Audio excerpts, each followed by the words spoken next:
സംസ്ഥാനത്ത് മുന്നണികളിലൊക്കെ സ്ഥാനാർത്ഥി പട്ടിക തയ്യാറാക്കാനുള്ള നെട്ടോട്ടത്തിലാണ്. സ്ഥാനാർത്ഥി നിർണയത്തിലേക്ക് കടക്കണമെങ്കിൽ എന്തെല്ലാം കടമ്പകൾ കടക്കണം? അത് ഓരോ പാർട്ടി നേതൃത്വത്തെയും സംബന്ധിച്ചിടത്തോളം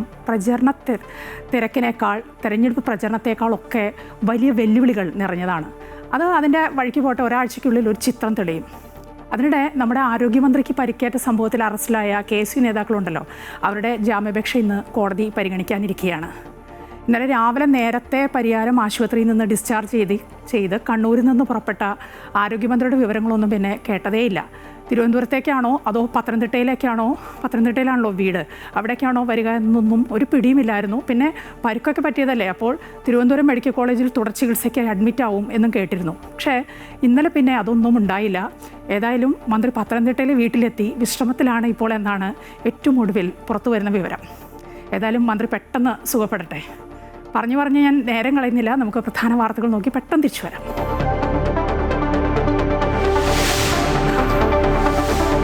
സ്ഥാനാർത്ഥി നിർണയത്തിൽ സജീവ ചർച്ചകളുമായി മുന്നണികൾ. ജില്ലാ സെക്രട്ടേറിയറ്റ് ശുപാർശകൾ പരിശോധിക്കാൻ CPM സംസ്ഥാന സെക്രട്ടേറിയറ്റ് ഇന്ന്. KK ശൈലജയ്ക്ക് മത്സരിക്കാൻ സെക്രട്ടേറിയറ്റ് നിലപാട് നിർണായകം.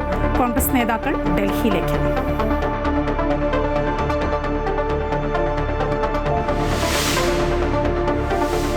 മന്ത്രി വീണ ജോർജിനെതിരായ പ്രതിഷേധത്തിൽ അറസ്റ്റിലായ KSU നേതാക്കളുടെ ജാമ്യാപേക്ഷ Kannur first class judicial magistrate കോടതി ഇന്ന് പരിഗണിക്കും.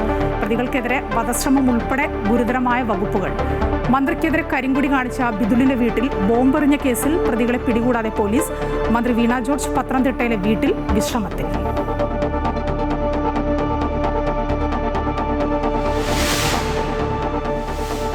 ഗർഭാശയ ക്യാൻസർ പ്രതിരോധത്തിനായി രാജ്യവ്യാപക വാക്സിനേഷന് ഇന്ന് തുടക്കം. വാക്സിൻ നൽകുക 14 വയസ്സ് പൂർത്തിയായ എല്ലാ പെൺകുട്ടികൾക്കും. രാജസ്ഥാനിലെ പൊഖ്രാനിൽ പ്രധാനമന്ത്രി തുടക്കമിടും.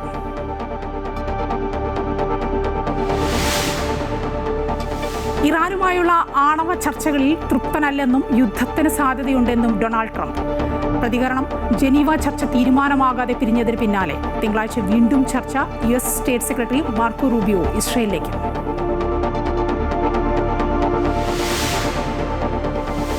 ISLൽ കേരള ബ്ലാസ്റ്റേഴ്സിന്റെ ആദ്യ മത്സരം ഇന്ന്. ഇന്റർകാശിയുമായുള്ള മത്സരം കൊച്ചിയിൽ വൈകിട്ട് 5 മണി മുതൽ.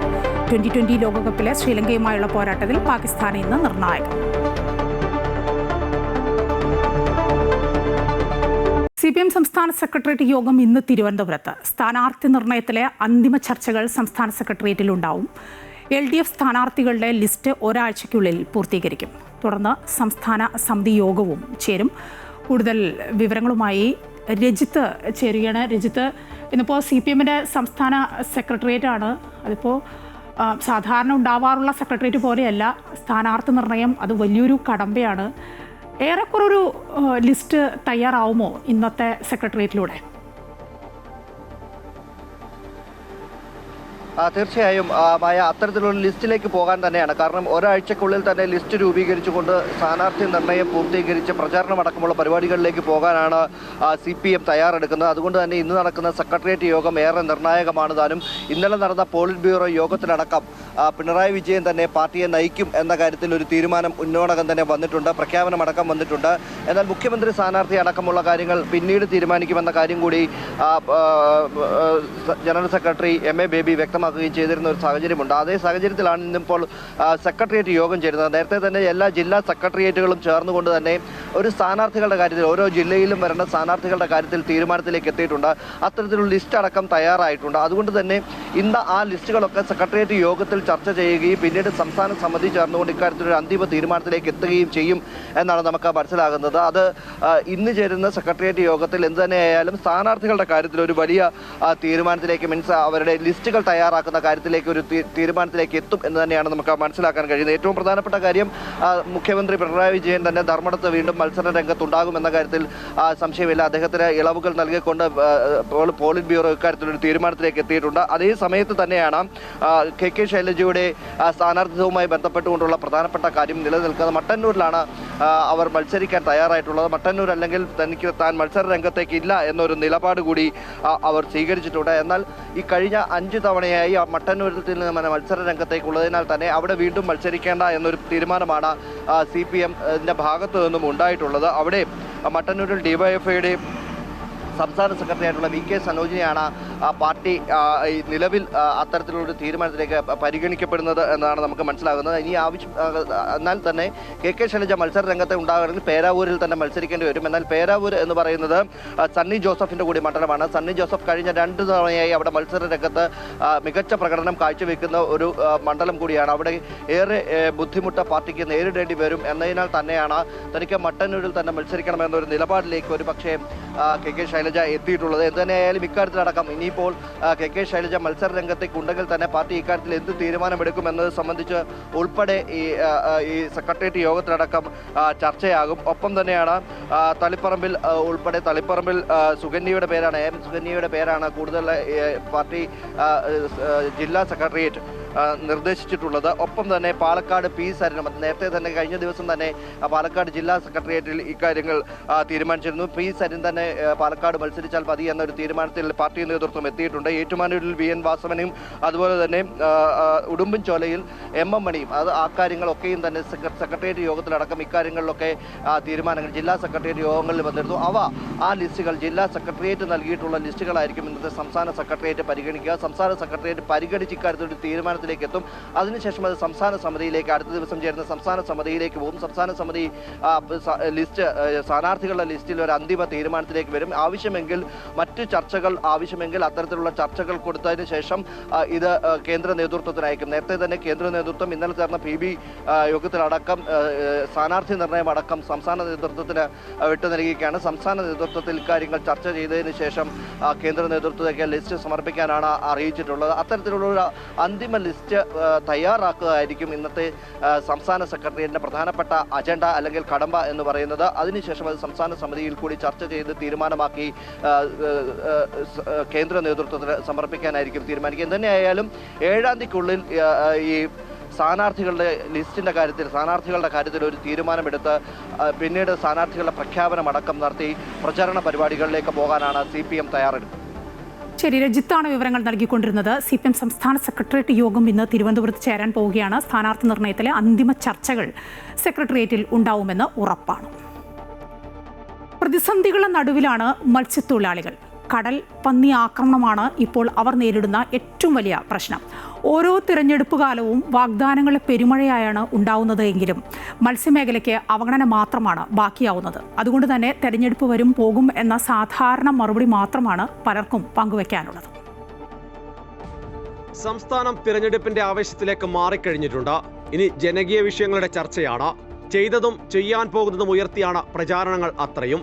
എന്നാൽ മത്സ്യത്തൊഴിലാളികൾക്ക് വേണ്ടി നിരവധി പദ്ധതികൾ സർക്കാർ മുന്നോട്ട് വെച്ചു എന്ന് പറയുമ്പോഴും അടിസ്ഥാനപരമായ അവരുടെ പ്രശ്നങ്ങൾ പരിഹരിച്ചിട്ടില്ല.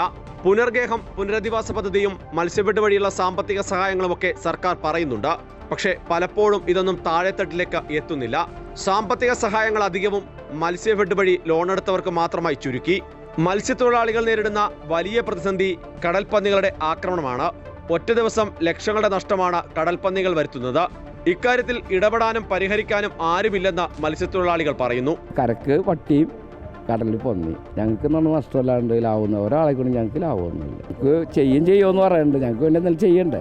ഞങ്ങളുടെ കടപ്പാടം വരെ മണയം വെച്ചിട്ടാണ് ഇത് വെച്ചുകൊണ്ട് നടക്കുന്നത്.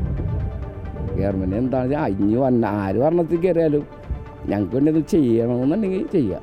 കടൽപ്പന്നി ആക്രമിച്ചു കഴിഞ്ഞാൽ വല മുഴുവൻ നാശമാകും. പിന്നെ പുതിയ വല കെട്ടിയൊരുക്കിയാൽ മാത്രമാണ് വീണ്ടും ബോട്ടുമായി കടലിലേക്ക് പോകാനാവുക. വെളുപ്പിന് 4 മണിക്ക് വന്നിട്ടേ ഒരു വല അടിച്ചിട്ട് ഞങ്ങൾ ചെയ്യണ പണി എടുക്കണേ 1 രൂപ കിട്ടൂല. ഈ ചെയ്യണ പണിയൊക്കെ പാടും. പുതുവല വെച്ച് കഴിഞ്ഞിട്ടാണ് ഈ കാര്യങ്ങൾ ചെയ്യുന്നത്. സർക്കാർ പറഞ്ഞിട്ടൊന്നും എന്ത് കാര്യം ചെയ്യണമെന്നൊന്നും ചെയ്യണില്ല. ഫെഡിൽ നിന്ന് ലോൺ കിട്ടും, അതിന് കാശ് മുടക്കുക തന്നെ വേണം, അല്ലാതെ ഒന്നുമില്ല. മാറി മാറി വരുന്ന ഭരണകൂടങ്ങൾ വലിയ വാഗ്ദാനങ്ങൾ നൽകാറുണ്ടെന്ന് മത്സ്യത്തൊഴിലാളികൾ പറയുന്നു. പിന്നെ എന്ത് സംഭവിക്കുന്നുവെന്ന് ആരും അന്വേഷിക്കില്ല. ഇന്ധന സബ്സിഡി പോലും ഇല്ലാതെയാണ് മത്സ്യബന്ധനം. ഇപ്പോൾ നമുക്ക് ചെമ്മീനെ കിട്ടേണ്ട സമയമാണ്. ചെമ്മീനോ മറ്റുള്ള മീനുകളൊന്നും ഫസ്റ്റ് ഇറങ്ങി വന്ന് കിട്ടിയിട്ടില്ല നമുക്ക് പൊതുവായിട്ട്. എന്നുവെച്ചാൽ ചെറിയ കുഞ്ഞിച്ചാളയാണ് ഇതടിക്കാൻ പോയിട്ട് ഇപ്പോൾ ഈ പന്നി ഇത് കടിച്ചത് ഒരു 2-2 ലക്ഷം രൂപ നഷ്ടമാണ് നമുക്കുണ്ടായത്. ഇതിന് ഗവൺമെൻറ് നമുക്ക് വേറൊന്നും വരുന്നില്ല. ഇതൊക്കെ പറയാമെന്നല്ല, നഷ്ടം വരികയെന്നല്ല. ഈ 2 ലക്ഷം രൂപ പിന്നാൾ ഇതുപോലെ തന്നെ ഒരു 2-3 ലക്ഷം രൂപ നഷ്ടമായി. ഓരോരോ വാഗ്ദാനങ്ങൾ പറഞ്ഞു പോകും.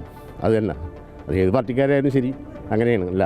എന്നാലിപ്പോൾ മോദി വന്നേ പിന്നെ എന്തോ ഒരു ചെറിയ കാര്യങ്ങളൊക്കെ എന്താ ഒരു പിന്നെ അത് ലീഡർ കരുണാകരനുള്ളപ്പോഴാണ് മത്സ്യത്തൊഴിലാളികൾക്ക് ഒരു ഉപകാരമൊക്കെ ചെയ്തത്. 4-5 പേര് ചേർന്ന് ബോട്ട് വാങ്ങിയാണ് ജീവിതോപാധിയായി ഈ തൊഴിൽ മുന്നോട്ട് കൊണ്ടുപോകുന്നത്. നമുക്ക് ഈ ഒരു വല ഉണ്ടാക്കിയെടുക്കാനായിട്ട് 30 ലക്ഷം രൂപയോളം ചിലവാകും.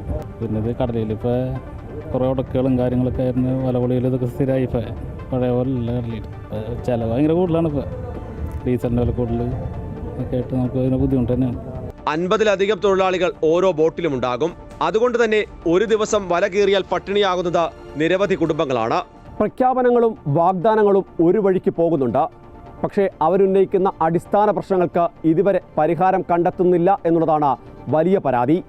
മുനമ്പത്തു നിന്നും ക്യാമറമാൻ CS ബൈജുവിനോടൊപ്പം KK പ്രശാന്ത്, അമൃത ന്യൂസ്, കൊച്ചി.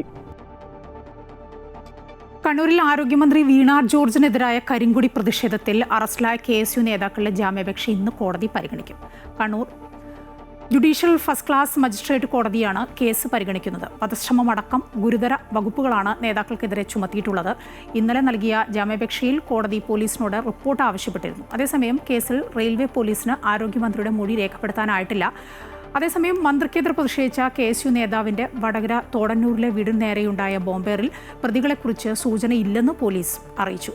എന്നാൽ അക്രമത്തിന് പിന്നിൽ CPM ആണെന്നും അതിനാൽ പോലീസ് നടപടി സ്വീകരിക്കുന്നില്ല എന്നുമാണ് UDFന്റെ ആരോപണം.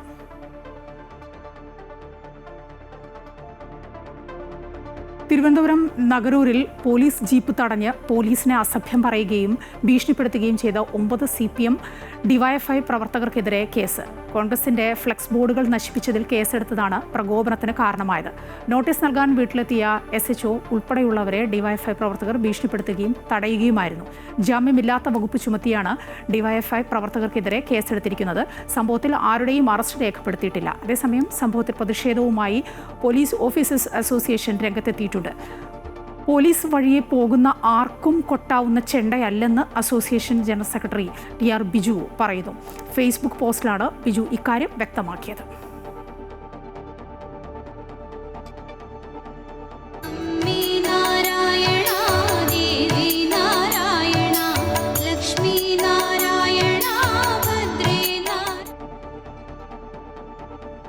മാർച്ച് 3 ആറ്റുകാൽ പൊങ്കാലയാണ്.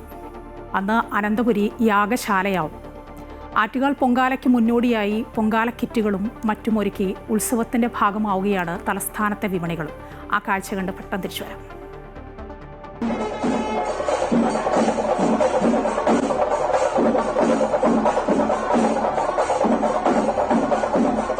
ആറ്റുകാൽ പൊങ്കാല ഒരു ദേശത്തിന്റെ ഉത്സവമാണ്. പൊങ്കാലയ്ക്കായി ഒരുങ്ങിയിരിക്കുകയാണ് വിപണികളും.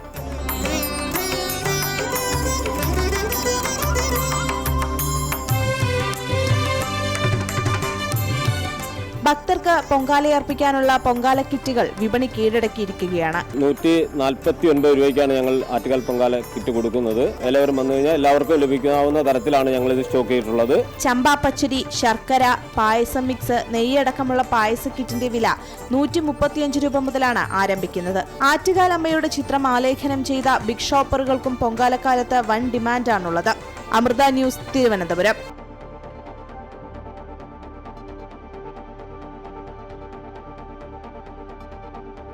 ഇറാനുമായുള്ള ആണവ ചർച്ചകളിൽ താൻ തൃപ്തനല്ലെന്നും സൈനിക നടപടിയുടെ കാര്യത്തിൽ ഇതുവരെ അന്തിമ തീരുമാനം എടുത്തിട്ടില്ല എന്നും അമേരിക്കൻ പ്രസിഡന്റ് ഡൊണാൾഡ് ട്രംപ്. യുദ്ധത്തിലേക്ക് നീങ്ങാൻ തനിക്ക് താൽപ്പര്യമില്ലെങ്കിലും ചില സമയങ്ങളിൽ അത് അനിവാര്യമായി വരുമെന്ന് ട്രംപ് പറഞ്ഞു. ജനീവയിൽ നടന്ന ചർച്ചകൾ കരാറില്ലാതെ പിരിഞ്ഞതിന് പിന്നാലെയാണ് ട്രംപിന്റെ ഈ പ്രതികരണം. തങ്ങൾക്ക് ആവശ്യമുള്ളത് നൽകാൻ ഇറാൻ തയ്യാറാകാത്തതിൽ സന്തോഷമില്ലെന്ന് ട്രംപ് വ്യക്തമാക്കി. 2003 ഇറാഖ് അധിനിവേശത്തിന് ശേഷം മിഡിൽ ഈസ്റ്റിൽ നടക്കുന്ന ഏറ്റവും വലിയ സൈനിക വിന്യാസത്തിന് ട്രംപ് ഇതിനകം ഉത്തരവിട്ടിട്ടുണ്ട്. ആക്രമണമുണ്ടായാൽ ശക്തമായി തിരിച്ചടിക്കുമെന്ന് ഇറാനും വ്യക്തമാക്കി. അതിനിടെ US state secretary Marco Rubio നാളെ ഇസ്രായേൽ സന്ദർശിച്ച് പ്രധാനമന്ത്രി ബെഞ്ചമിൻ നെതന്യാഹുവുമായി കൂടിക്കാഴ്ച നടത്തും. ഗർഭാശയ ക്യാൻസറിനെതിരായ രാജ്യവ്യാപക വാക്സിനേഷന് ഇന്ന് തുടക്കം. 14 വയസ്സ് പൂർത്തിയായ എല്ലാ പെൺകുട്ടികൾക്കും വാക്സിൻ നൽകും. രാജസ്ഥാനിലെ പൊക്രാനിൽ പ്രധാനമന്ത്രി വാക്സിനേഷന് തുടക്കമിടും. രാജ്യത്തെ സർക്കാർ ആരോഗ്യ കേന്ദ്രങ്ങളിലും ആശുപത്രികളിലുമായി ഏകദേശം 30,000 കേന്ദ്രങ്ങളിൽ വാക്സിൻ ലഭ്യമാകും. ക്യാമ്പയിൻ്റെ ആദ്യ 90 ദിവസങ്ങളിൽ ഈ കേന്ദ്രങ്ങളിൽ എല്ലാ ദിവസവും കുത്തിവയ്പ് ഉണ്ടായിരിക്കും. അതിനുശേഷം ആഴ്ചയിൽ 2 ദിവസം വീതമുള്ള സാധാരണ വാക്സിനേഷൻ ദിനങ്ങളിൽ ഇത് ലഭ്യമാകും. മറ്റു വാക്സിനുകളിൽ നിന്ന് വ്യത്യസ്തമായി HPV വാക്സിൻ സ്വീകരിക്കുന്നതിന് മാതാപിതാക്കളുടെയോ രക്ഷിതാക്കളുടെയോ മുൻകൂട്ടിയുള്ള സമ്മതം നിർബന്ധമാക്കിയിട്ടുണ്ട്.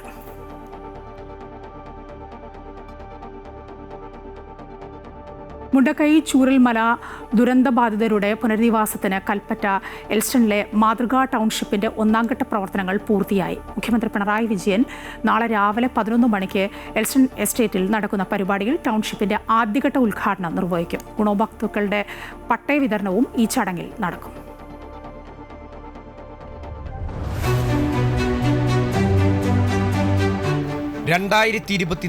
ജൂലൈ 29 ഒരു ജനതയുടെ സ്വപ്നങ്ങൾക്കും പ്രതീക്ഷകൾക്കും മുകളിൽ ഉരുൾ വന്ന് പതിച്ചു.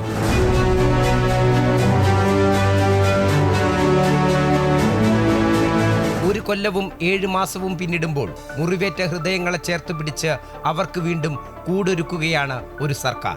സ്ഥലം ഏറ്റെടുക്കുന്നതിനുള്ള നിയമ തടസ്സങ്ങൾ, കാലാവസ്ഥാ ഭീഷണി, അങ്ങനെ നിർമ്മാണത്തിനിടെയുള്ള നിരവധി പ്രതിസന്ധികൾ അതിജീവിച്ചാണ് ടൗൺഷിപ്പിന്റെ ആദ്യഘട്ടം പൂർത്തിയായത്.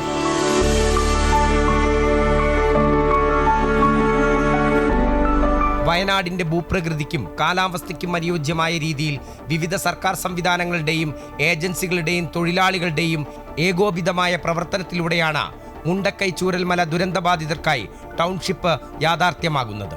ഏൽസ്റ്റണിൽ 410 വീട്, അനുബന്ധ സൗകര്യങ്ങൾ വിഭാവനം ചെയ്ത ടൗൺഷിപ്പിൽ ഒന്നാം ഘട്ടത്തിൽ 178 വീടുകളാണ് പൂർത്തിയായത്. പൂർണ്ണമായും വീട് നഷ്ടമായ കുടുംബങ്ങൾക്കാണ് ആദ്യഘട്ടത്തിൽ വീടുകൾ നൽകുന്നത്. പ്രകൃതി ദുരന്തങ്ങൾ അതിജീവിക്കാൻ സാധിക്കും വിധം 7 സെന്റ് ഭൂമിയിൽ 1000 ചതുരശ്രയടിയിൽ ഒറ്റനിലയിൽ പണിത കെട്ടിടങ്ങൾ ഭാവിയിൽ ഇരുനില നിർമ്മിക്കാനുള്ള അടിത്തറയോടെയാണ് തയ്യാറാക്കിയത്. പ്രധാന കിടപ്പുമുറി, ലിവിംഗ്, സ്റ്റഡി റൂം, ഡൈനിങ്, അടുക്കള, സ്റ്റോർ ഏരിയ എന്നിവ വീടിന്റെ ഭാഗമായി ഉൾപ്പെടുത്തിയിട്ടുണ്ട്. ദുരന്തബാധിതരെ പുനരധിവസിപ്പിക്കാനായി എൽസ്റ്റൺ എസ്റ്റേറ്റിലെ 64.47005 ഹെക്ടർ ഭൂമിയാണ് ടൗൺഷിപ്പ് നിർമ്മിക്കാനായി സർക്കാർ ഏറ്റെടുത്തത്. ടൗൺഷിപ്പിൽ ഒരുങ്ങുന്ന 410 വീടുകളിലായി 1662 ആളുകൾക്കാണ് തണലൊരുങ്ങുന്നത്. പൊതു റോഡ്, ആരോഗ്യ കേന്ദ്രം, അംഗനവാടി, പൊതുമാർക്കറ്റ്, കമ്മ്യൂണിറ്റി സെന്ററുകൾ എന്നിവയും ഇതിന്റെ ഭാഗമായുണ്ടാവും. ആരോഗ്യ കേന്ദ്രത്തിൽ ലബോറട്ടറി, ഫാർമസി, പരിശോധന, വാക്സിനേഷൻ, ഒബ്സർവേഷൻ മുറികൾ, OP, ടിക്കറ്റ് കൗണ്ടർ സൗകര്യങ്ങളും സജ്ജീകരിക്കും. പൊതുമാർക്കറ്റിൽ കടകൾ, സ്റ്റാളുകൾ, ഓപ്പൺ മാർക്കറ്റ്, കുട്ടികൾക്ക് കളിസ്ഥലം, പാർക്കിംഗ് എന്നിവ ഒരുക്കും. മൾട്ടിപർപ്പസ് ഹാൾ, കളിസ്ഥലം, library, sports club, open air theatre എന്നിവ കമ്മ്യൂണിറ്റി സെന്ററിലും നിർമ്മിക്കും. സോളാർ, മെമ്മോറിയൽ, MCF എന്നിവയുണ്ടാകും. 2025 മാർച്ച് 27 മുഖ്യമന്ത്രി പിണറായി വിജയൻ തറക്കല്ലിട്ട ടൗൺഷിപ്പിന്റെ ആദ്യഘട്ടം ചുരുങ്ങിയ സമയം കൊണ്ട് യാഥാർത്ഥ്യമാകുമ്പോൾ എല്ലാം നഷ്ടമായ ഒരു ജനതയെ ചേർത്ത് പിടിച്ച സർക്കാർ എന്ന അഭിമാനമുണ്ട് രണ്ടാം പിണറായി സർക്കാരിന്. അമൃത ന്യൂസ്, വയനാട്. കിഫ്ബിയുടെ വികസന പ്രവർത്തനങ്ങൾ ഏറ്റവും അധികം പ്രതിഫലിച്ച ജില്ലകളിലൊന്നാണ് കണ്ണൂർ. മുഖ്യമന്ത്രി പിണറായി വിജയന്റെ മണ്ഡലം കൂടി ഉൾപ്പെടുന്ന കണ്ണൂർ ജില്ലയിൽ സമസ്ത മേഖലയിലും വികസനത്തിന്റെ തേരോട്ടമാണ്. ഏഷ്യയിലെ തന്നെ ഏറ്റവും നീളമേറിയ ഡ്രൈവിംഗ് ബീച്ചിന്റെ മുഖച്ഛായ മാറ്റിയ വമ്പൻ പദ്ധതികൾ, തീരത്തിന്റെ സൗന്ദര്യവും സൗകര്യവും വർദ്ധിപ്പിക്കാനായി KTDCയുടെ 5 സ്റ്റാർ റിസോർട്ട്, വികസന കുതിപ്പിന്റെ അടയാളമായ പിണറായി എഡ്യൂക്കേഷൻ ഹബ്, കിഫ്ബിയുടെ സഹായത്താൽ നിർമ്മിക്കുന്ന IT പാർക്ക്, പൈതൃക ടൂറിസവും മലബാർ ക്രൂയിസ് ടൂറിസവും പ്രോത്സാഹിപ്പിക്കുന്ന ചെറുതും വലുതുമായ നിരവധി കർമ്മ പദ്ധതികൾ, വിദ്യാഭ്യാസ ആരോഗ്യ മേഖലയിൽ നവവിപ്ലവം കുറിച്ച ഒരു പതിറ്റാണ്ട്. മുഖ്യമന്ത്രി പിണറായി വിജയന്റെ ധർമ്മടം മണ്ഡലത്തിൽ മാത്രം 1000 കോടിയുടെ വികസന പ്രവർത്തനങ്ങൾക്കാണ് നാട് കഴിഞ്ഞ 10 വർഷം സാക്ഷിയായത്.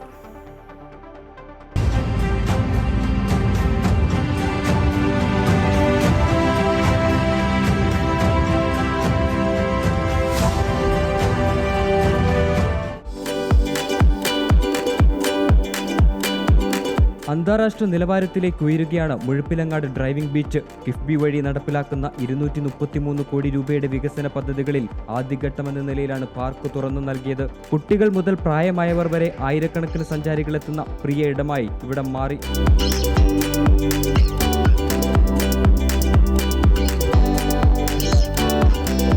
കുട്ടികൾക്ക് കളിക്കുവാനുള്ള സൗകര്യങ്ങളും വാക്ക്വേയുമാണ് നിലവിലുള്ളത്. 4 കിലോമീറ്ററാണ് വാക്ക്വേയുടെ നീളം. മനോഹരമായ സൂര്യാസ്തമയം കാണാനും ബീച്ച് ആസ്വദിക്കാനുമായി നിരവധി പേർ മുഴപ്പിലങ്ങാടേക്ക് എത്തുന്നു.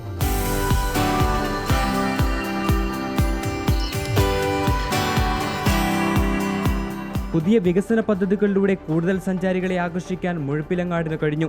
ധർമ്മടം ബീച്ച് മുതലാണ് വികസന പദ്ധതികൾ ആസൂത്രണം ചെയ്തിരിക്കുന്നത്. ധർമ്മടം ബീച്ചിൽ floating duck, music fountain, jogging and cycling track എന്നിവയെല്ലാം കിഫ്ബി പദ്ധതി വഴി നടപ്പിലാക്കും. ദേശാടന പക്ഷികൾ വന്നു ചേരുന്ന ധർമ്മടം ബീച്ചിൽ നേച്ചർ ഹബ്ബ് ഒരുക്കുവാനും ശ്രമമുണ്ട്. അങ്ങനെ തലശ്ശേരി മുതൽ മുഴുപ്പിലങ്ങാട് വരെയുള്ള തീരദേശത്തെ പ്രധാന ടൂറിസം കേന്ദ്രമാക്കി മാറ്റാനാണ് ടൂറിസം വകുപ്പിന്റെ തീരുമാനം. തീരത്തിന്റെ സൗന്ദര്യവും സൗകര്യവും വർദ്ധിപ്പിക്കുന്നതിനായി KTDCയുടെ 5 സ്റ്റാർ റിസോർട്ട് ബീച്ച് നാടിന് സമർപ്പിച്ചു. തിരുവനന്തപുരത്തും കോവളത്തും മൂന്നാറിലുമുള്ള ഹോട്ടലുകൾക്കൊപ്പം കിടപിടിക്കുന്ന തരത്തിലുള്ള റിസോർട്ടാണ് മുഴുപ്പിലങ്ങാടും ഒരുക്കിയിരിക്കുന്നത്.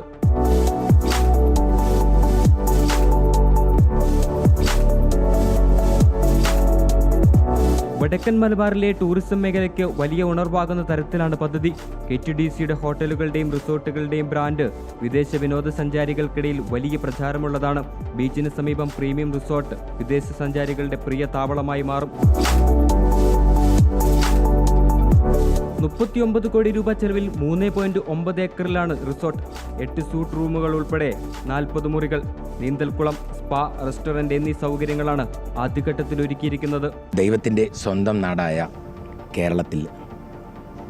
കേരളത്തിൻ്റെ ഔദ്യോഗിക ആതിഥേയരായ KTDC Kerala tourism development corporation Kannur ജില്ലയിലെ മുഴപ്പിലങ്ങാട് കിഫ്ബിയുടെ സഹകരണത്തോടുകൂടി ക്രമീകരിച്ച ഒരു പഞ്ചനക്ഷത്ര ബീച്ച് റിസോർട്ടാണ്.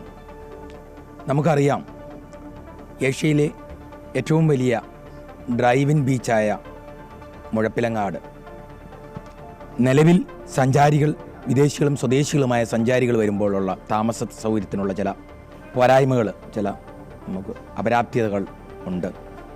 അതെല്ലാം പരിഹരിക്കുന്നതിന് വേണ്ടി ഗവൺമെൻറ് മുൻകൈ എടുത്തുകൊണ്ട് ബീച്ചിനോട് ചേർന്ന് തന്നെ നിർമ്മിച്ച ഈ KTDCയുടെ പഞ്ചനക്ഷത്ര റിസോർട്ടിൽ 40ഓളം റൂമുകളും കബാന, സ്വിമ്മിംഗ് പൂളിനോട് ഫേസ് ചെയ്യുന്ന കബാനകളും, ഒരു മൾട്ടി കുസീൻ റെസ്റ്റോറൻറ്റും, ബാറിനുള്ള സൗകര്യവും, അതുപോലെ തന്നെ കോൺഫറൻസ് ഹാൾ ഫെസിലിറ്റിയും, ബോർഡ് റൂമും, ഫെസിലിറ്റി സെൻറ്ററും, സ്പായും ആണിപ്പോൾ നിലവിലുള്ളത്.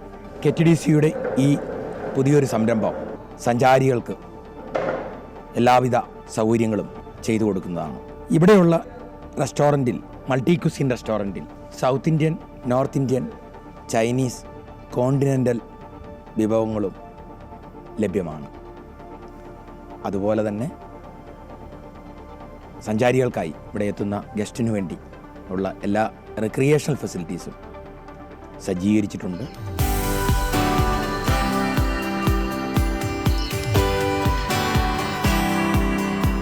പദ്ധതി പ്രദേശത്തോട് ചേർന്ന് കിടക്കുന്ന 2.5 ഏക്കർ സ്ഥലം ഏറ്റെടുക്കാനുള്ള നടപടികളും ആരംഭിച്ചിട്ടുണ്ട്.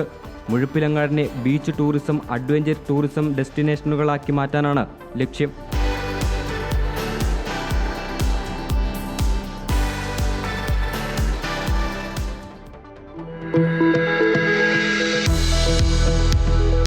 വികസന കുതിപ്പിന്റെ അടയാളമായ മറ്റൊരു പദ്ധതിയാണ് Pinarayi education hub.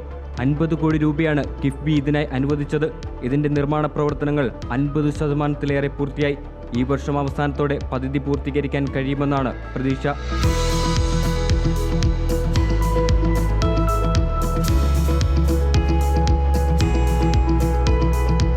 Biodiversity park, താമസ സൗകര്യങ്ങളോട് കൂടിയ IAS academy, hotel management college, അന്താരാഷ്ട്ര നിലവാരത്തിലുള്ള ITI എന്നിവയാണ് എഡ്യൂക്കേഷൻ ഹബിന്റെ ഭാഗമായി ആദ്യഘട്ടങ്ങളിൽ സ്ഥാപിക്കുക. ധർമ്മടം നിയോജക മണ്ഡലത്തിലെ പിണറായി പഞ്ചായത്തിലുള്ള ഇൻ്റഗ്രേറ്റഡ് എഡ്യൂക്കേഷണൽ ക്യാമ്പസാണ്. ഇതിൽ വരുന്നത് 5 എഡ്യൂക്കേഷണൽ ബിൽഡിങ്സ് ആണ് വരുന്നത്. Government polytechnic, ITI building, Kerala institute of hospitality മാനേജ്മെൻറ്റിൻ്റെ ബിൽഡിംഗ്, പിന്നെ സിവിൽ സർവീസ് അക്കാഡമിയും പിന്നെ IHRD ആർട്സ് കോളേജുമാണ് വരുന്നത്. മൊത്തം 60,000 സ്ക്വയർ മീറ്ററിൻ്റെ ബിൽറ്റപ്പ് ഏരിയയിലാണ് നിർമ്മാണം പുരോഗമിക്കുന്നത്. ഏകദേശം 51% നിർമ്മാണം പൂർത്തിയായിട്ടുണ്ട്.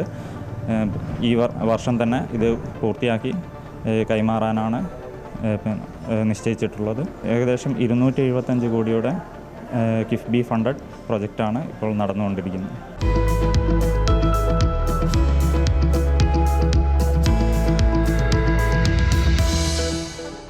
ജലസേചനത്തിനും കൃഷിക്കുമായി നിർമ്മിച്ച പാറപ്പുറം റെഗുലേറ്റർ കം ബ്രിഡ്ജ് ഇപ്പോൾ ടൂറിസം ഭൂപടത്തിൽ ഇടം പിടിച്ചിരിക്കുകയാണ്.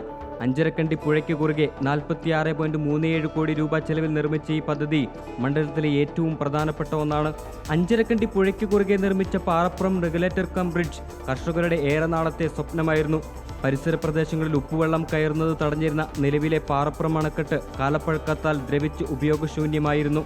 ഇത് പൊളിച്ചു മാറ്റിയാണ് കൃഷി ആവശ്യത്തിനും ജലസേചനത്തിനുമായി പുതിയ അണക്കെട്ട് സ്ഥാപിച്ചത്.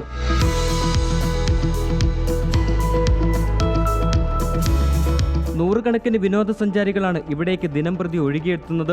അഞ്ചരക്കണ്ടി പുഴയുടെ ഉദയാസ്തമയങ്ങൾ കാണാനും ആസ്വദിക്കാനുമാണ് സ്ത്രീകളും കുട്ടികളും വയോജനങ്ങളും ഉൾപ്പെടെയുള്ളവർ ഇവിടേക്ക് ഒഴുകിയെത്തുന്നത്.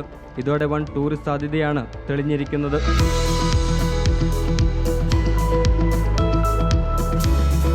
കിഫ്ബി ഫണ്ട് ഉപയോഗിച്ച് ചാല, പെർലിശ്ശേരി, മുഴുപ്പിലങ്ങാട്, വേങ്ങാട്, പിണറായി, പാലയാട് എന്നിവിടങ്ങളിലെ സ്കൂളുകളെ അത്യാധുനിക സൗകര്യങ്ങളോടുകൂടിയ കെട്ടിടങ്ങൾ നിർമ്മിച്ച് നവീകരിച്ചു. ബ്രണ്ണൻ കോളേജിന്റെ വികസന പ്രവർത്തനങ്ങൾക്ക് 97 കോടി രൂപയുടെ പദ്ധതിയാണ് കിഫ്ബി വഴി ആവിഷ്കരിച്ച് നടപ്പിലാക്കിയത്.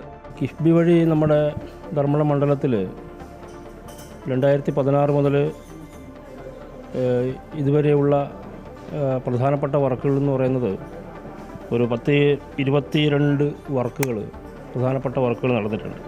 മുഴപ്പിലങ്ങാട് ബീച്ചിൻ്റെ വികസനം തന്നെയാണ്.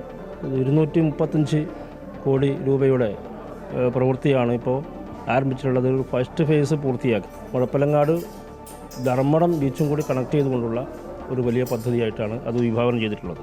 ചേക്കുപ്പാലം റെഗുലേറ്റർ കം ബ്രിഡ്ജ് ഇപ്പോൾ അടുത്ത ആണ് 2-4 മാസം മുമ്പാണ് മുഖ്യമന്ത്രി ഉദ്ഘാടനം ചെയ്തിട്ടുള്ളത്. ഉപ്പുവെള്ളം കയറി കൃഷി ചെയ്യാൻ പറ്റാത്ത പ്രശ്നം പരിഹരിക്കപ്പെട്ടു.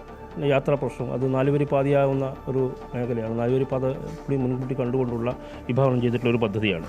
അത് കേവലം ഒരു റെഗുലേറ്റർ കം ബ്രിഡ്ജിൻ്റെ ആവശ്യം മാത്രമല്ല, ഒരു ടൂറിസ്റ്റ് കേന്ദ്രം പോലെ ഡെവലപ്പ് ചെയ്യാൻ കഴിയുന്ന ഒരു പ്രദേശമായിട്ട് ഇപ്പോൾ അത് മാറിയിട്ടുണ്ട്. 285 കോടി രൂപയുടെയാണ് എഡ്യൂക്കേഷൻ ഹബ്ബ്.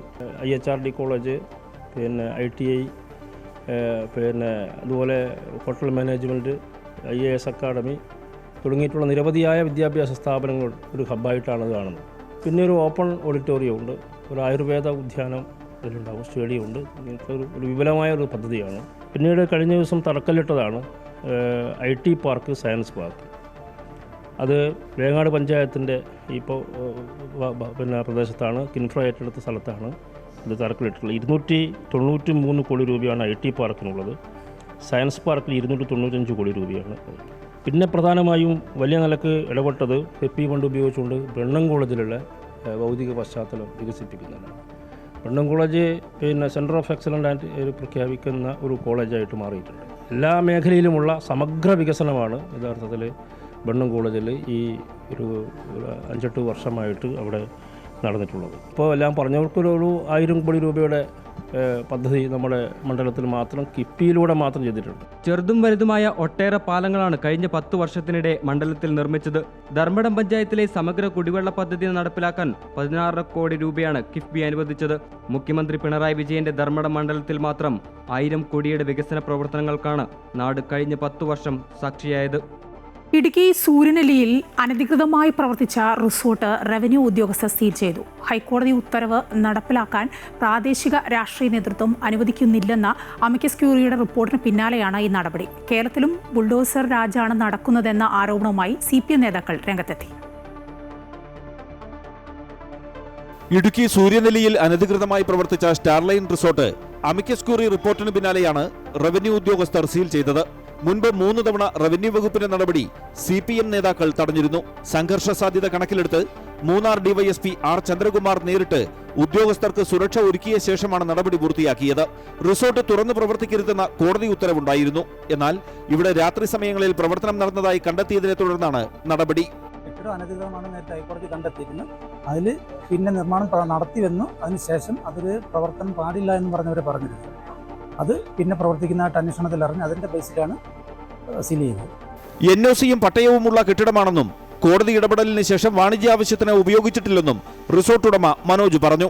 തഹസിൽദാർ അന്ന് ഒരു പരാതി കൊടുത്തു, കള്ള പരാതി. എങ്ങനെ NOC എടുക്കാതെ ബിൽഡിംഗ് പണിതത്? NOC കൊണ്ട് പട്ടയമുള്ള ഭൂമിയാണ്. അങ്ങനെ ഉണ്ടെങ്കിൽ ഞാൻ പുറത്തുനിന്ന് വന്നതുപോലെയാണ് പുള്ളി എന്നെ പുറത്തു തള്ളുന്നത്. റിസോർട്ട് സീൽ ചെയ്ത നടപടിക്കെതിരെ CPM പ്രാദേശിക നേതൃത്വം രംഗത്തെത്തി. പിണറായി വിജയൻ ഭരിക്കുമ്പോൾ കേരളത്തിൽ ബുൾഡോസർ രാജാണ് നടക്കുന്നതെന്ന് CPM ശാന്തൻപാറ ഏരിയ കമ്മിറ്റി അംഗം VX ആൽബിൻ ആരോപിച്ചു. ജനങ്ങളെ സംരക്ഷിക്കുന്ന പകരം ഈ കേരളത്തിലും പിണറായി വിജയൻ്റെ ഭരണകാലത്ത് ഈ രീതിയിലുള്ള കർഷകനെയും കർഷക തൊഴിലാളി സാധാരണക്കാരെ കുടിയിറക്കുന്ന ഫുൾ ഡ്രസ് രാജാണ് നടക്കുന്നത്. എന്നാൽ ഹൈക്കോടതി ഉത്തരവുകൾ കർശനമായി നടപ്പാക്കുമെന്ന് റവന്യൂ ഉദ്യോഗസ്ഥർ അറിയിച്ചു. അമൃത ന്യൂസ്, ഇടുക്കി. തിരുവനന്തപുരം കരമനയിൽ ബൈക്കുകൾ കൂട്ടിയിടിച്ച് 3 പേർ മരിച്ചു. രാത്രി 1:30യോടെയാണ് അപകടമുണ്ടായത്. നെയ്യാറ്റിൻകര സ്വദേശികളായ പ്രണവ്, സജിൻ, ഇതര സംസ്ഥാന തൊഴിലാളി ഋതിക് എന്നിവരാണ് മരിച്ചത്. കൂടുതൽ വിവരങ്ങളുമായി രജിത്ത് ചേരുകയാണ്. രജിത്ത്, വലിയ ദാരുണാന്ത്യമാണ് ഉണ്ടായിരിക്കുന്നത്. 3 പേരാണ് ഇന്നലെ രാത്രി 1:30യോടുകൂടി ബൈക്ക് അപകടത്തിൽ മരിച്ചിരിക്കുന്നത്. ഇവർ ഹെൽമെറ്റ് ധരിച്ചിരുന്നില്ലേ?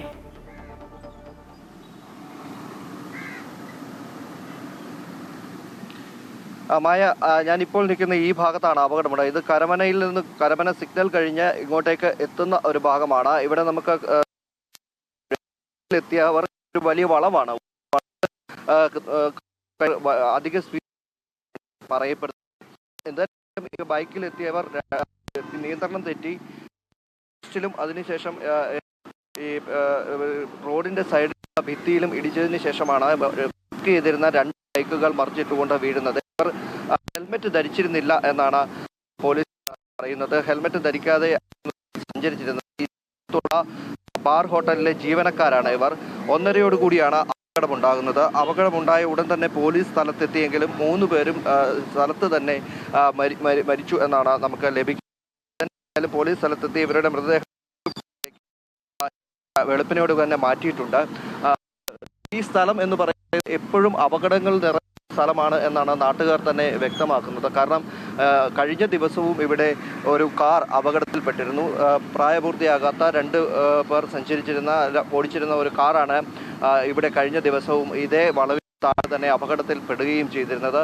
അതുകൊണ്ട് തന്നെ ഈ സ്ഥലത്ത് പ്രത്യേക സിഗ്നലുകൾ അടക്കം സ്ഥാപിച്ചുകൊണ്ട് അപകടങ്ങൾ കുറയ്ക്കുന്നതിന് വേണ്ട നടപടികൾ ഉണ്ടാകണമെന്ന ആവശ്യം ഇതിനോടകം തന്നെ നാട്ടുകാരുടെ ഭാഗത്തു നിന്നും ഉയർന്നു വന്നിട്ടുണ്ട്. ഇന്നലെ നടന്ന അപകടത്തിൽ നേരത്തെ സൂചിപ്പിച്ചതുപോലെ തന്നെ നെയ്യാറ്റിൻകര സ്വദേശികളായിട്ടുള്ള പ്രണവ്, സജിൻ എന്നിവരെ ഒപ്പം തന്നെ ഒരു അതിഥി തൊഴിലാളി കൂടിയായിട്ടുള്ള ഈ 3 പേരാണ് ഒരേ ബൈക്കിൽ തന്നെ സഞ്ചരിച്ച് വരികയായിരുന്നു. അമിത വേഗത്തിലായിരുന്നു എന്നാണ് ലഭിക്കുന്ന വിവരം. അതേ തുടർന്ന് തുടർന്ന് അപകടം നടന്ന കരമനയിൽ നിന്ന് രജിത്താണ് വിവരങ്ങൾ നൽകിക്കൊണ്ടിരുന്നത്. ബൈക്കുകൾ കൂട്ടിയിടിച്ച് 3 പേരാണ് മരിച്ചിരിക്കുന്നത്. രാത്രി 1:30യോടെയാണ് ഈ അപകടമുണ്ടായത്. നെയ്യാറ്റിൻകര സ്വദേശികളായ പ്രണവ്, സജിൻ, ഇതര സംസ്ഥാന തൊഴിലാളി ഋതിക് എന്നിവരാണ് മരിച്ചത്. ഇവർ 3 പേരും ബാർ ഹോട്ടൽ ജീവനക്കാരാണ്. 3 പേരും ഒരു ബൈക്കിലാണ് സഞ്ചരിച്ചിരുന്നത് എന്നാണ് പോലീസ് പറയുന്ന വിവരങ്ങളിൽ നിന്ന് മനസ്സിലാക്കാനാവുന്നത്. നിയന്ത്രണം വിട്ട ബൈക്ക് പാർക്ക് ചെയ്തിരുന്ന മറ്റ് 2 ബൈക്കുകളിലേക്ക് ഇടിക്കുകയായിരുന്നു. ഈ മരിച്ച 3 പേരും ഹെൽമെറ്റ് ധരിച്ചിരുന്നില്ല. അതും ഒരു അപകടം ഇത്രയും രൂക്ഷമാവാൻ കാരണമായതായി പോലീസ് പറയുന്നു. കോഴിക്കോട് വാഹനാപകടത്തിൽ 3 മരണം. നല്ലളം മോഡേൺ ബസാറിന് സമീപം ദേശീയപാതയിലാണ് അപകടം നടന്നത്. പുലർച്ചെ 3 മണിയോടെയാണ് അപകടം. രാമനാട്ടുകര ഫറോക്ക് സ്വദേശികളായ ദിനിൽ, അജീഷ്, വിമൽ എന്നിവരാണ് മരിച്ചത്. കാറ് ലോറിയുമായി കൂട്ടിയിടിച്ചാണ് അപകടമുണ്ടായത്. മീഞ്ചന്ത ഫയർഫോഴ്സ് യൂണിറ്റ് എത്തിയാണ് രക്ഷാപ്രവർത്തനം നടത്തിയത്. തകർന്ന കാർ വെട്ടിപ്പൊളിച്ച് കാറിനകത്തു കുടുങ്ങിയ 4 പേരെ രക്ഷപ്പെടുത്തി. 3 പേരുടെ നില അതീവ ഗുരുതരമാണ്. വിപണി വിലയിരുത്തലുമായി ധനകാര്യ ഓഹരി വിദഗ്ധൻ കെ ദിലീപ് ചേരുകയാണ്. ദിലീപ് പറയുന്നത് കേൾക്കാമിനി. നഷ്ടത്തിലായിരുന്നു കഴിഞ്ഞ ആഴ്ചയും വ്യാപാരം അവസാനിപ്പിച്ചത്. ഏതാണ്ട് 1.5% നഷ്ടമാണ് മുൻനിര ഓഹരി സൂചികളായ സെൻസെക്സിലും നിഫ്റ്റിയിലും ഉണ്ടായത്. രണ്ടാം നിര ചെറുകിട ഓഹരികളിലും സമാനമായ രീതിയിലുള്ള വിൽപ്പന തുടർന്നു.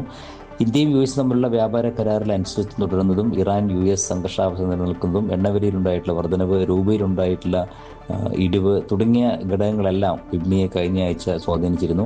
വലിയ തോതിലുള്ള കയറ്റിറക്കങ്ങളും വിപണിയിൽ പ്രകടമായിരുന്നു. മാത്രമല്ല വിദേശ നിക്ഷേപ സ്ഥാപനങ്ങളും ആഭ്യന്തര നിക്ഷേപ സ്ഥാപനങ്ങളും വിപണിയിൽ കാര്യമായി ഇടപെട്ടില്ല. എന്ന് വെച്ചാൽ പല ദിവസങ്ങളിലും വിദേശ നിക്ഷേപ സ്ഥാപനങ്ങൾ വിൽപ്പനയിലായിരുന്നു. ഒപ്പം തന്നെ ആഭ്യന്തര നിക്ഷേപ സ്ഥാപനങ്ങളുടെ ഭാഗത്തുള്ള നിക്ഷേപത്തിൻ്റെ തോത് ഗണ്യമായി കുറയുകയും ചെയ്തു. ഏറ്റവും കൂടുതൽ വിപണിയിൽ പ്രതികൂലമായി ഇടപെട്ടത് ചെറുകിട നിക്ഷേപകരാണ്. ചെറുകിട നിക്ഷേപകർ കഴിഞ്ഞ ഒരാഴ്ചയായി വലിയ തോതിൽ വിപണിയിൽ വിൽപ്പനയിൽ തന്നെയാണ്. ഇങ്ങനെ വിറ്റൊഴിയുന്നത് ഒരു പരിധിവരെ വിപണിയിലെ വീഴ്ചയ്ക്ക് കാരണമാകുന്നുമുണ്ട്. IT മേഖലയിൽ ഉണ്ടായിട്ടുള്ള ഒരു ഇടിവും വലിയ തോതിൽ വിപണിയെ സ്വാധീനിക്കുന്നുണ്ട്. ആഴ്ചയിൽ അവസാന ദിവസം നേരിയ തോതിൽ ഒരു നിക്ഷേപ താല്പര്യം കണ്ടിരുന്നെങ്കിൽ കൂടി പ്രധാന ഓഹരികളിൽ, ബാങ്കിങ് ആൻഡ് ഫിനാൻഷ്യൽ സർവീസ് ഓഹരികളിൽ വിപണിയിലെ ഏതാണ്ട് 35% വിപണി മൂല്യം കൈയാളുന്ന ബാങ്കിങ് ആൻഡ് ഫിനാൻഷ്യൽ ഓഹരിയിലുണ്ടായിട്ട് വലിയൊരു വിൽപ്പന.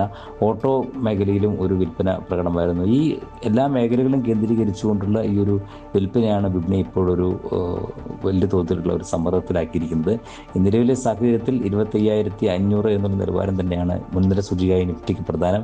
കഴിഞ്ഞ ദിവസം വ്യാപാരത്തിനിടെ 25,200 താഴേക്ക് പോകുന്ന ഒരു സാഹചര്യമുണ്ടായി. എല്ലാ അടിസ്ഥാന നിലവാരങ്ങളും ഭേദിച്ചുകൊണ്ടാണ് ഇപ്പോൾ വിപണിയിൽ വ്യാപാരം നടക്കുന്നത്. അതുകൊണ്ട് തന്നെ ഈ ഒരു കൂടുതൽ വീഴ്ചയുണ്ടായിരിക്കുമോ എന്നുള്ള ആശങ്ക വിപണിയിൽ ബലപ്പെട്ടു വരുന്നുമുണ്ട്. എന്തായാലും വരുന്ന ആഴ്ചയിലും വലിയ തോതിലുള്ള കയറ്റങ്ങൾ പ്രതീക്ഷിക്കണം. വിദേശ നിക്ഷേപ സ്ഥാപനങ്ങളുടെ നിലപാടുകൾ തന്നെയായിരിക്കും വിപണിയുടെ ഇനിയുള്ള നീക്കത്തിലും നിർണായകമാവുക. എറണാകുളം കടമക്കുടിയിൽ സൗജന്യ മെഡിക്കൽ ക്യാമ്പ് സംഘടിപ്പിച്ച് അമൃത. കൊച്ചി അമൃത ആശുപത്രിയുടെയും അമൃത വിശ്വവിദ്യാപീഠം ബ്രഹ്മസ്ഥാനം ക്യാമ്പസിൻ്റെയും ആഭിമുഖ്യത്തിലാണ് ക്യാമ്പ് സംഘടിപ്പിച്ചത്. നേതൃരോഗ ദന്തരോഗ പരിശോധന ക്യാമ്പും രക്തദാന ക്യാമ്പും യോഗ പരിശീലനവും ക്യാമ്പിന്റെ ഭാഗമായി നടന്നു. Amrita dental college, Amrita Vishwavidyapeetham Brahmasthanam campus, Kadamakudy ഗ്രാമപഞ്ചായത്ത് എന്നിവയുടെ സംയുക്ത ആഭിമുഖ്യത്തിലാണ് കടമക്കുടി KSS ഹാളിൽ ക്യാമ്പ് സംഘടിപ്പിച്ചത്. അമൃത വിശ്വവിദ്യാപീഠം ഡീനും ഡയറക്ടറുമായ ഡോക്ടർ U കൃഷ്ണകുമാർ, കടമക്കുടി ഗ്രാമപഞ്ചായത്ത് president MS Antony, Edappally block panchayat വികസനകാര്യ standing committee chairman KA Manikandan തുടങ്ങിയവർ സംസാരിച്ചു. യോഗ പഠിച്ചു കഴിഞ്ഞവരാണ്. നിങ്ങൾ കൂടുതൽ ചെയ്യാൻ ഈ ഗ്രാമത്തിലെ ആരെങ്കിലും വന്നിട്ടുണ്ടെങ്കിൽ അവർക്കും ഇതിൽ പങ്കെടുക്കാവുന്നതാണെന്ന് ഞാൻ പറഞ്ഞിട്ടുണ്ട്. പിന്നെ എയിംസിൽ വന്ന ഡോക്ടേഴ്സിനും വേണമെങ്കിൽ പങ്കെടുക്കാനില്ല. ഓരോ ദ്വീപുകളിലേക്കും ഡോക്ടറും അതിൻ്റെ നേഴ്സും ഉൾപ്പെടെയുള്ള മരുന്നും ഉൾപ്പെടെ ഓരോ ദ്വീപുകളിലേക്ക് കടത്തിയത് അവിടെ പ്രായമായവരും അവിടെ ഗർഭിണികളായ സ്ത്രീകളും കുഞ്ഞുങ്ങളും ഉൾപ്പെടെയുള്ള ആളുകളെ ഒരു സമയം നിശ്ചയിച്ചുകൊണ്ട് അവിടെ ചികിത്സിക്കുവാനുള്ള സൗകര്യം ഏർപ്പെടുത്തിക്കൊണ്ടിരിക്കുന്നു. ഈ അമൃത ഇൻസ്റ്റിറ്റ്യൂട്ടിനെ സംബന്ധിച്ചിടത്തോളം ഇത്രയും വലിയ സൂപ്പർ സ്പെഷ്യാലിറ്റി ഹോസ്പിറ്റലായിട്ട് പോലും ഇതേപോലെ ക്യാമ്പുകൾ സംഘടിപ്പിക്കുക എന്ന് പറഞ്ഞാൽ വലിയൊരു കാര്യമാണ്. ക്യാമ്പിൽ നിന്ന് തിരഞ്ഞെടുക്കപ്പെടുന്ന രോഗികൾക്ക് അമൃത ആശുപത്രിയിൽ രജിസ്ട്രേഷൻ സൗജന്യമായിരിക്കും. ക്യാമ്പിൽ പങ്കെടുത്ത സാമ്പത്തികമായി പിന്നോക്കം നിൽക്കുന്ന തിമിര രോഗികൾക്ക് സൗജന്യ ശസ്ത്രക്രിയയും ദന്തൽ വിഭാഗത്തിൽ ക്ലീനിങ്ങും പല്ലുപറിക്കലും സൗജന്യമായി നടത്തും. അമൃത ന്യൂസ്, കൊച്ചി.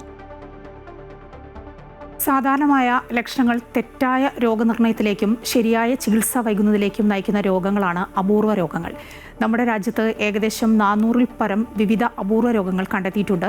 ഇന്ന് ലോക അപൂർവ രോഗ ദിനത്തിൽ കൊച്ചി അമൃത ആശുപത്രി കമ്മ്യൂണിറ്റി മെഡിസിൻ വിഭാഗത്തിലെ ഡോക്ടർ അപർണ അജയ് നൽകുന്ന സന്ദേശം.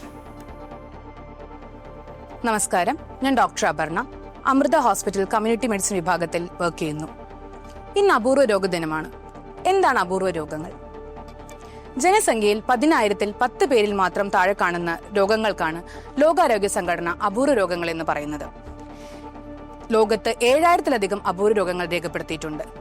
ഇന്ത്യയിൽ തന്നെ 400-ലധികം അപൂർവ രോഗങ്ങളുണ്ട്.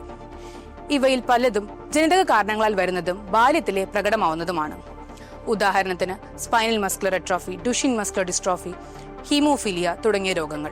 അപൂർവ രോഗങ്ങളുടെ പ്രധാനപ്പെട്ട വെല്ലുവിളി എന്ന് പറയുന്നത് അത് കണ്ടുപിടിക്കാൻ വൈകി പോകുന്നതിലാണ്. പല കുടുംബങ്ങളും വർഷങ്ങളോളം കാരണം വ്യക്തമാക്കാത്ത ലക്ഷണങ്ങളുമായി ചികിത്സ തേടുന്നു. എന്നാൽ ശരിയായ ഒരു സ്ഥലത്ത് ചെന്നെത്തുകയാണെങ്കിൽ എന്താണ് അസുഖം എന്ന് കണ്ടുപിടിച്ച് നമുക്ക് നേരത്തെ തന്നെ അതിനുള്ള ചികിത്സ തുടങ്ങാൻ സാധിക്കും. പല അപൂർവ രോഗങ്ങൾക്കും ചികിത്സ ഇന്ന് നമുക്ക് ലഭ്യമാണ്. ചില അസുഖങ്ങൾക്ക് ഇപ്പോഴും ഗവേഷണങ്ങൾ നടന്നുകൊണ്ടിരിക്കുന്നു. Bone marrow transplantation, liver transplantation തുടങ്ങിയ ശസ്ത്രക്രിയയിലൂടെ ചില അപൂർവ രോഗങ്ങൾ നമുക്ക് പൂർണ്ണമായും മാറ്റാൻ സാധിക്കും. അവർക്ക് സാധാരണ ഒരു ജീവിതം തന്നെ നയിക്കുവാനും സാധിക്കും. ചില അപൂർവ രോഗങ്ങളുടെ ട്രീറ്റ്മെന്റ് എന്നത് ജീൻ തെറാപ്പി പോലുള്ളതാണ്. അവ സാധാരണക്കാർക്ക് വഹിക്കാൻ ഏറെ ബുദ്ധിമുട്ടുള്ളതുമാണ്. അപൂർവ രോഗങ്ങളിൽ നമ്മൾ ഏറ്റവും കൂടുതൽ ശ്രദ്ധിക്കേണ്ടത് എത്രയും നേരത്തെ അത് കണ്ടെത്തി ചികിത്സിക്കുക എന്നതാണ്. അങ്ങനെയാണെങ്കിൽ അവർക്ക് സാധാരണ ആൾക്കാരെ പോലെ തന്നെ ഒരു ജീവിതം നയിക്കാൻ സാധിക്കും. അതേപോലെ തന്നെ ജനറ്റിക് കൗൺസിലിംഗും വളരെ ഇമ്പോർട്ടന്റ് ആണ്. ഇന്ന് ഈ അപൂർവ രോഗ ദിനത്തിൽ നമ്മൾ ഏറ്റവും കൂടുതൽ മനസ്സിലാക്കേണ്ടത് ശാസ്ത്രീയമായ അറിവും സാമൂഹികമായ കരുണയുമാണ് ഈ രോഗത്തെ ചെറുത്തു നിൽക്കാൻ നമുക്ക് ഏറ്റവും കൂടുതൽ ആവശ്യമെന്നതാണ്. നന്ദി. ഗുഡ് മോർണിംഗ് കേരളത്തിൽ ഇനി വനിതാ ജംഗ്ഷനാണ്. വനിതാ ജംഗ്ഷനിൽ ഇന്ന് മന്ത്രി വീണ ജോർജിനെതിരായ KSUവിന്റെ പ്രതിഷേധവും അതിന് പിന്നാലെ ഉണ്ടായ സംഭവങ്ങളുടെയും രാഷ്ട്രീയം പരിശോധിക്കുകയാണ്.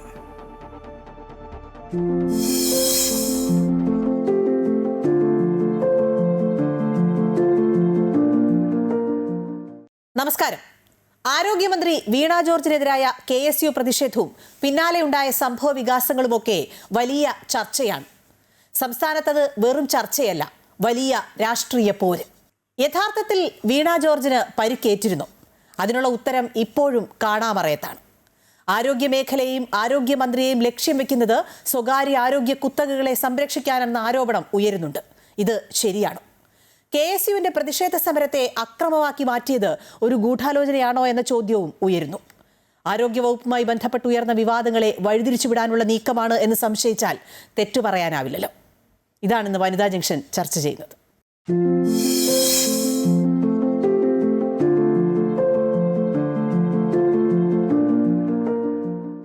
ശ്രീജ, ഞാൻ പറഞ്ഞ പോലെ തന്നെ വലിയ പ്രതിഷേധം, അതായത് ഇതൊരു രാഷ്ട്രീയ ആയുധമാക്കി മാറ്റുന്നതാണ് കഴിഞ്ഞ 2 ദിവസമായി നമ്മൾ സംസ്ഥാനത്ത് കാണുന്നത്. അത്ര വലിയ പ്രതിഷേധം, അടിക്ക് തിരിച്ചടി എന്നുള്ള തരത്തിൽ അങ്ങോട്ടും ഇങ്ങോട്ടും അക്രമ സംഭവങ്ങൾ അഴിച്ചുവിടുകയാണ്. ഒപ്പം തന്നെ ഇതിന് പിന്നിൽ ഗൂഢാലോചനയുണ്ട് എന്ന് ഇരുവിഭാഗങ്ങളും ആരോപിക്കുന്നതും നമ്മൾ കണ്ടതാണ്. യഥാർത്ഥത്തിൽ വീണ ജോർജിന് പരിക്കേറ്റിരുന്നോ എന്നുള്ള സംശയം ഇപ്പോഴും ആ ദൃശ്യങ്ങളിൽ നിന്നൊന്നും നമ്മളൊന്നും കണ്ടിട്ടില്ല. അതിൽ നിന്ന് വ്യക്തതയുമില്ല. യഥാർത്ഥത്തിൽ പരിക്കേറ്റിരുന്നു, അതിൽ മന്ത്രിയുടെ ഒരു അഭിനയമാണ് എന്ന് സംശയിച്ചാൽ തെറ്റു പറയാൻ പറ്റും. ആരുടെ ഭാഗത്താണ് ശരി, ആരുടെ ഭാഗത്താണ് തെറ്റ് എന്ന തരത്തിലുള്ള ചർച്ചകൾ, സംവാദങ്ങൾ, ഈ പറഞ്ഞതുപോലെ ഉരുളയ്ക്കുപ്പേരി പോലുള്ള മറുപടികൾ, ഇതൊക്കെ ഇങ്ങനെ നടന്നുകൊണ്ടിരിക്കുകയാണ്. പക്ഷെ അപ്പോഴും ഇതൊക്കെ എന്തിനു വേണ്ടിയായിരുന്നു എന്നുള്ളതാണ് ഞാൻ ചൂണ്ടിക്കാട്ടാൻ ഉദ്ദേശിക്കുന്നത്. ഇപ്പോൾ മന്ത്രിക്ക് നേരെ പ്രതിഷേധം നടന്നു, അതിന് പിന്നിലും ഈ മന്ത്രിക്ക് പരിക്ക് പറ്റി അതിന് വലിയ ഹൈപ്പ് കൊടുത്തതിന് പിന്നിലുമൊക്കെ ഒരു രാഷ്ട്രീയമുണ്ട്. ആ രാഷ്ട്രീയം തെരഞ്ഞെടുപ്പ് രാഷ്ട്രീയമാണ്. തെരഞ്ഞെടുപ്പ് സമയത്ത് ഇതല്ല, ഇതിൻ്റെ അപ്പുറവും കാണേണ്ടി വരുമെന്ന് ജനങ്ങൾക്കറിയാം. പക്ഷേ ഇതുകൊണ്ട് ആർക്കാണ് പ്രയോജനം എന്നുള്ളതാണ്. അഖില പറഞ്ഞതുപോലെ വലിയ അക്രമങ്ങളിലേക്കൊക്കെ കാര്യങ്ങൾ അങ്ങ് പോവുകയാണ്. പ്രതിയായിട്ടുള്ള ബിതുലിൻ്റെ വീട്ടിലേക്ക് സ്ഫോടക വസ്തു എറിയുകയാണ്. ബിതുലിൻ്റെ അച്ഛനും അമ്മയും മാത്രമാണ് ആ വീട്ടിലുള്ളത്. അവരെന്ത് പിഴച്ചു? അപ്പോൾ സാധാരണക്കാരായുള്ള ഒരുപാട് ആളുകൾ ബാധിക്കപ്പെടുന്നു എന്നുള്ളതൊരു വലിയൊരു വിഷയം തന്നെയാണ്. ഇതുകൊണ്ട് ജനങ്ങൾക്ക് എന്തുപയോഗം? അതാണ് ഞാൻ തുടക്കത്തിൽ സൂചിപ്പിച്ചത്. CPM തന്നെ പറയുകയാണ്, സ്വകാര്യ ആരോഗ്യ കുത്തകകളെ സംരക്ഷിക്കാനുള്ള ഒരു ശ്രമം ഇതിൻ്റെ ഭാഗമായി നടക്കുന്നു. ഇത്ര സംഭവങ്ങളാണ് നമ്മളിപ്പോൾ കേട്ടത്. കത്രികയായും പഞ്ഞിക്കെട്ടുമായും ഒപ്പം ഈ ഗൈഡ് വയറുമൊക്കെയായി നമ്മുടെ സാധാരണക്കാരായവരുടെ ശരീരത്തിൽ തീരാവേദനയായി ആരോഗ്യ മേഖലയിൽ അനാസ്ഥ ഇങ്ങനെ കിടക്കുകയാണ്. ആ അനാസ്ഥ ഇങ്ങനെ കിടക്കുമ്പോഴാണ് സ്വകാര്യ മേഖലകളെ സംരക്ഷിക്കാനുള്ള നീക്കം എന്ന് വെറും ഒരു വാക്കുകൊണ്ട് CPM അതിനെ പ്രതിരോധിക്കാൻ ശ്രമിക്കുന്നത്. യഥാർത്ഥത്തിൽ നമ്മുടെ ആരോഗ്യ മേഖല വലിയ തകർച്ച നേരിടുന്നതാണ്. അതായത് എത്ര പദ്ധതികളാണ് നമുക്ക് നിലച്ചു പോയത്. നമ്മൾ ഇപ്പോൾ കണക്കുകൾ പറയുകയാണെങ്കിൽ 8,000-ലധികം കോടി രൂപ കഴിഞ്ഞ 5 വർഷത്തിനിടയിൽ ഈ ആരോഗ്യ മേഖലയിൽ സർക്കാർ ചെലവാക്കി. ശരിയാണ്, അത് നമ്മൾ നിഷേധിക്കുന്നില്ല. അതിൽ സർക്കാരിനെ സംബന്ധിച്ച് ഒരു പൊതു ആരോഗ്യ സംവിധാനം ശക്തമായി മുന്നോട്ട് പോകുന്ന ഒരു സർക്കാരിനെ സംബന്ധിച്ച് അത്രയും തുക ചെലവാക്കേണ്ടത് തന്നെയാണ്. ഇപ്പോൾ സർക്കാർ കണക്കുകൾ അനുസരിച്ച് 2,45,000 അല്ലെങ്കിൽ 2.5 ലക്ഷത്തോളം ശസ്ത്രക്രിയകൾ മെഡിക്കൽ കോളേജുകളിലും അതുപോലെ തന്നെ സർക്കാർ ആശുപത്രികളിലുമൊക്കെ കഴിഞ്ഞ 5 വർഷങ്ങളിനിടെ നടന്നു എന്നാണ് കണക്ക്. ശരിയാണ്, അത് നമ്മൾ നിഷേധിക്കുന്നില്ല. ഇത്രയും ശസ്ത്രക്രിയകൾ നടന്നപ്പോൾ ചിലതിൽ മാത്രമല്ലേ ഈ അനിഷ്ട സംഭവങ്ങൾ ഉണ്ടായുള്ളൂ എന്ന് വേണമെങ്കിലും ചോദിക്കാം. ആരോഗ്യമന്ത്രി തന്നെ ആദ്യഘട്ടത്തിൽ ഞാനല്ലല്ലോ ശസ്ത്രക്രിയ നടത്തിയത് എന്ന് പറയുന്നതൊക്കെ നമ്മൾ കണ്ടതാണ്. പക്ഷേ എങ്ങനെയാണ് അങ്ങനെ ഒരു ധാർമ്മികമായ ഒരു സംഭവത്തിൽ നിന്ന് ആരോഗ്യമന്ത്രിക്ക് ഒഴിഞ്ഞു നിൽക്കാൻ കഴിയുക എന്നുള്ളതാണ് പ്രധാനമായി വരുന്ന ചോദ്യം. പിന്നെ KSU എന്തിന് ഈ പ്രതിഷേധം നടത്തുന്നു ആരോഗ്യ മേഖലയ്ക്കെതിരെ എന്നുള്ളത് സ്വാഭാവികമായി ഉയർന്നു വരുന്ന ചോദ്യമാണ്. അത് അങ്ങനെ നിൽക്കട്ടെ. പക്ഷേ ഒരു പ്രതിഷേധം നടത്തി, അതിപ്പോൾ യുവജന സംഘടനകളൊക്കെ നടത്താം, ഒരു പ്രതിഷേധം നടത്തി. ആ പ്രതിഷേധത്തിൽ ആരോഗ്യമന്ത്രിയെ സംരക്ഷിക്കാൻ പോലീസുകാരുടെ ഒരു വലിയ പട തന്നെ ഉണ്ടായിരുന്നു. എന്നിട്ടും ആരോഗ്യമന്ത്രി പ്രതിഷേധക്കാരാണെങ്കിൽ 5 പേരും പരിക്കേറ്റു. ശരി, അതും നമ്മൾ സമ്മതിക്കുന്നു. ആരോഗ്യമന്ത്രിക്ക് പരിക്കേറ്റാം. കാരണം സ്വാഭാവികമായും ഒരാൾക്ക് പരിക്കേൽക്കുന്നത് ഏത് സാഹചര്യത്തിലാണ്, അല്ലെങ്കിൽ അവർക്കൊരു ദേഹാസ്വാസ്ഥ്യം ഉണ്ടാകുന്നത് എപ്പോഴാണ്, എങ്ങനെയാണെന്നൊന്നും നമുക്ക് മുൻകൂട്ടി പറയാൻ കഴിയില്ല, ഒരിക്കലും കഴിയില്ല. അതുകൊണ്ട് തന്നെ ഒരുപക്ഷെ ആരോഗ്യമന്ത്രിക്ക് പരിക്കേറ്റിട്ടുണ്ടാകാം.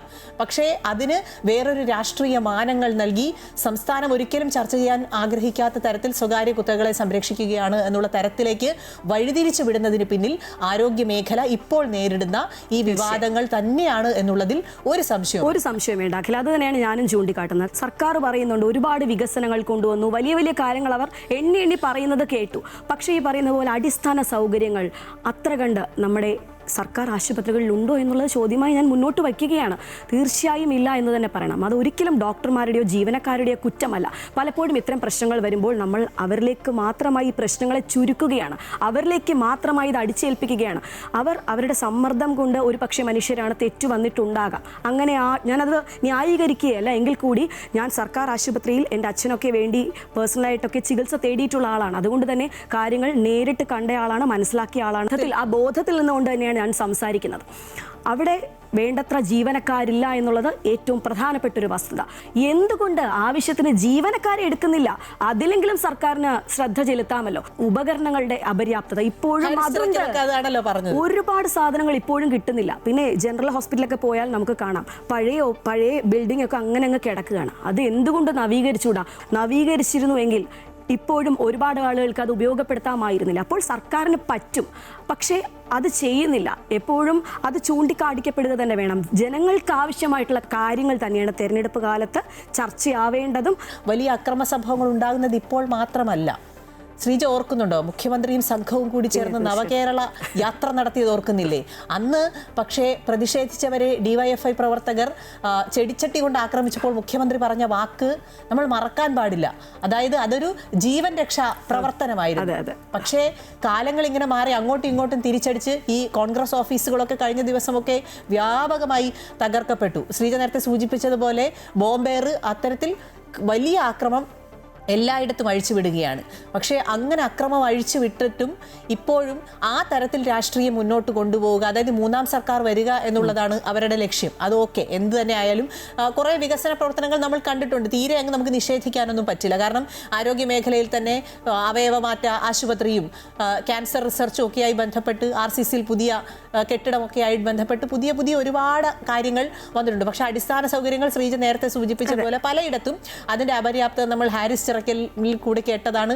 അതിന് പിന്നാലെ എത്ര പേരാണ് ഇതുമായി ബന്ധപ്പെട്ട് വന്നത്. വണ്ടാനം മെഡിക്കൽ കോളേജിൽ തന്നെ ഈ ഉഷാ ജോസഫിന്റെ ഇഷ്യൂ ഉണ്ടാകുമ്പോൾ തന്നെ അവർ പറഞ്ഞത് അവിടെ ആവശ്യമായ ആളുകൾ ഉണ്ടായിരുന്നില്ല. അതും ഒരു വലിയ അവർ ഈ പ്രശ്നങ്ങൾ ഉണ്ടാകാനുള്ള പ്രതിസന്ധി ഉണ്ടായി. നെടുമങ്ങാട് ആശുപത്രിയിൽ നമ്മൾ കണ്ടത് എന്താണ്? ഡോക്ടർക്ക് വീഴ്ച പറ്റി. അത് ഒരു പൂർണ്ണമായും ഒരു ഡോക്ടറെ അങ്ങനെ നമുക്ക് അവർക്ക് വീഴ്ച പറ്റിയ ശ്രീജ നേരത്തെ പറഞ്ഞ പോലെ പരാമർശിക്കാൻ കഴിയുമോ എന്നുള്ളതും ഒക്കെ പ്രശ്നമാണ്. ഇനി പ്രതിഷേധത്തിന് ഒരു അതിർവരമ്പ് നമ്മൾ നിശ്ചയിക്കേണ്ടതുണ്ടോ എന്നുള്ളതാണ്. അതായത് ഒരു സ്ത്രീ എന്നുള്ളത് വിടട്ടെ, വീണ ജോർജ് മന്ത്രി എന്നുള്ളത് നമ്മൾ പരിഗണിക്കുന്നില്ല, സ്ത്രീ എന്നുള്ളത് പരിഗണിക്കുന്നില്ല. പക്ഷെ ഒരു സാധാരണ അയാൾക്കൊരു സഞ്ചാര സ്വാതന്ത്ര്യമുണ്ട്, അവർക്ക് എല്ലായിടത്തും പോകാം, ഒരു സുരക്ഷാ സംവിധാനമുണ്ട്. പ്രത്യേകിച്ച് ഒരു സ്ത്രീക്ക് ഒരു പൊതു ഇടത്തിൽ അക്രമം ഉണ്ടാകുമ്പോൾ സ്വാഭാവികമായും നമ്മുടെ ആളുകൾ അല്ലെങ്കിൽ പൊതുസമൂഹം ആ സ്ത്രീക്ക് വേണ്ടിയുള്ള പിന്തുണ തന്നെയാണ് നൽകുക. അതാണ് ഒരു തരത്തിൽ വീണ ജോർജിന് ഒപ്പം ഇപ്പോൾ നമ്മൾ കാണുന്നത്.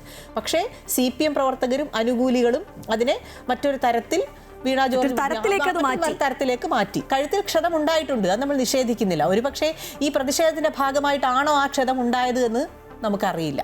കാരണം പ്രതിഷേധം ഉണ്ടായിട്ടുണ്ട് എന്നുള്ളത് സത്യമാണ്. പക്ഷേ ഈ അതെങ്ങനെയാണ് ഇനി ഈ അക്ഷതം ഉണ്ടായത് എങ്ങനെയാണ് എന്നുള്ളത് തെളിയിക്കേണ്ടത്. ഒരുപക്ഷെ അഖില ഈ പറഞ്ഞതുപോലെ നേരിട്ട് ആക്രമിച്ചിട്ടില്ല. അത് നമ്മൾ ദൃശ്യങ്ങളിൽ ഇതുവരെ കണ്ടതാണ്. നമ്മൾ കണ്ടല്ലോ KSUവും യൂത്ത് കോൺഗ്രസും ഒക്കെ കഴിഞ്ഞ ദിവസം വലിയ ഇനാമൊക്കെയാണ്. ഒരു പവൻ 1 ലക്ഷം രൂപ ദൃശ്യം കൊണ്ടുവരികയാണെങ്കിൽ അത്ര വലിയ സമ്മാനമൊക്കെ പ്രഖ്യാപിച്ചു കഴിഞ്ഞു. നമ്മൾ ദൃശ്യങ്ങൾ ഒന്നും തന്നെ അതുകൊണ്ട് കാണുന്നില്ല. പക്ഷെ എന്ന് കരുതി അവർക്ക് പരിക്കേറ്റിട്ടില്ല എന്ന് നമുക്ക് പറയാനും സാധിക്കില്ല. കാരണം ഒരുപക്ഷെ ഉന്തും തള്ളും ഒക്കെ ഉണ്ടായപ്പോൾ കഴുത്തുളുക്കിയതാകാം. ഇപ്പോൾ ഒരു കളിയാക്കലായി കൂടി ഇത് അവതരിപ്പിക്കുന്നു എങ്കിൽ കൂടി അല്പമൊക്കെ 40 വയസ്സിന് ശേഷമുള്ള സ്ത്രീകൾക്കൊക്കെ അത്തരം ആരോഗ്യ പ്രശ്നങ്ങൾ സ്വാഭാവികമാണ്. അതൊരു കുറ്റമായി കാണുന്നില്ല. പക്ഷേ എന്നാലും ഇതൊരു വലിയൊരു ഹൈപ്പിലേക്ക് ഇത് പോയപ്പോഴാണ് സംഭവം കയ്യിൽ നിന്ന് പോയത്. തീർച്ചയായിട്ടും. അതായത് ഈ നമ്മൾ ചോദിക്കുകയാണെങ്കിൽ പ്രതിഷേധങ്ങൾ മന്ത്രിമാർക്കെതിരെ നമ്മുടെ നാട്ടിൽ എല്ലായ്പ്പോഴും ഉണ്ടായിട്ടുണ്ട്. മുഖ്യമന്ത്രിക്ക് നേരെ ഉണ്ടായിട്ടില്ലേ? ഉമ്മൻചാണ്ടി നെറ്റിപൊട്ടി നിന്നിട്ടില്ലേ? അതെ, തീർച്ചയായിട്ടും അങ്ങനെ പ്രതിഷേധങ്ങൾ ഉണ്ടായിട്ടുണ്ട്. പ്രതിഷേധങ്ങൾ അക്രമങ്ങളായി മാറിയ സംഭവങ്ങളും ഉണ്ടായിട്ടുണ്ട്. പക്ഷെ അതിനെ നമ്മൾ എങ്ങനെ ചർച്ച ചെയ്യപ്പെടണം, പൊതുസമൂഹത്തിലേക്ക് അതെങ്ങനെ എത്തണം? ഇപ്പോൾ ഈ നമ്മൾ പറയുന്നു വീണ ജോർജ് അഭിനയിച്ചു എന്ന് ചില കോണുകളിലെങ്കിലും അവർ നല്ല നടിയാണ് എന്ന തരത്തിലൊക്കെ വലിയ പ്രതികരണങ്ങൾ വന്നു. അത് നമുക്ക് ഒരിക്കലും അംഗീകരിക്കാവുന്നതല്ല. അതൊരു ആശാസ്യമായ ഒരു പ്രവൃത്തിയുമല്ല. മനുഷ്യനാണ്, എന്തൊക്കെ പറഞ്ഞാലും ഒരു മനുഷ്യനാണ്. അപ്പൊ അവരുടെ വികാരങ്ങൾ നമ്മൾ മാനിക്കുക തന്നെ വേണം. കളിയാക്കലുകൾ പാടില്ല.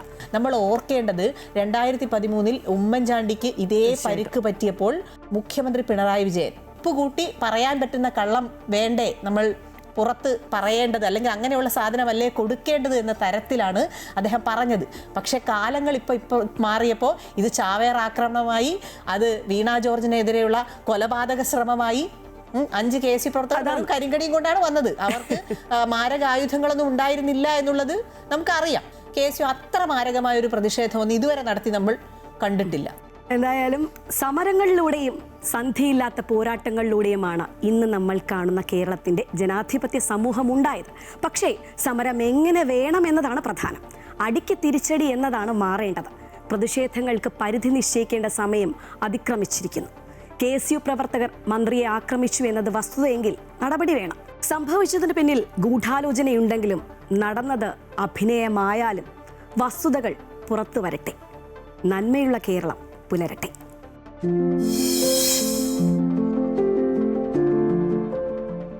തിരുവനന്തപുരം കൈമനം മാതാ അമൃതാനന്ദമയി മഠം ബ്രഹ്മസ്ഥാന ക്ഷേത്രത്തിലെ പ്രതിഷ്ഠാ വാർഷിക ആഘോഷങ്ങൾക്ക് തുടക്കമായിരിക്കുന്നു. മഹോത്സവത്തിന്റെ ഭാഗമായി പ്രത്യേക പൂജകൾ നടക്കുകയാണ്. ഇന്നും നാളെയുമാണ് പ്രതിഷ്ഠാ വാർഷികാഘോഷം. കൂടുതൽ വിവരങ്ങളുമായി രജിത്ത് ചേരുകയാണ്. രജിത്ത്, വാർഷികാഘോഷ പരിപാടികൾ ആരംഭിച്ചിരിക്കുന്നു, ചടങ്ങുകൾ ആരംഭിച്ചിരിക്കുന്നു. എങ്ങനെയാണ് പുരോഗമിക്കുന്നത്?